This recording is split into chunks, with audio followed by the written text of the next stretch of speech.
তখন থেকে মহারাজ কি লিখছেন খাতায়? মনে হচ্ছে সকাল থেকে চিন্তা ওনার মাথায়। হ্যাঁ, তাই মনে হচ্ছে। আমাদের সাথে কোনো কথাই বলছেন না, শুধু লিখে চলেছেন।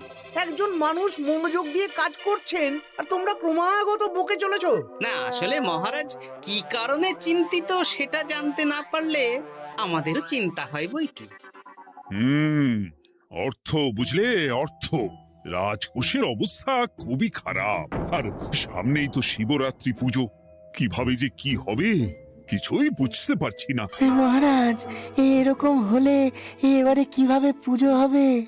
শিবরাত্রির পুজোয় তো অনেক খরচ। এত লোকজন আসেন, তাদের জন্য ভোগের প্রসাদের ব্যবস্থা করা তো মুখের কথা নয়। এবার তোমাদের সবাইকে দায়িত্ব নিতে হবে।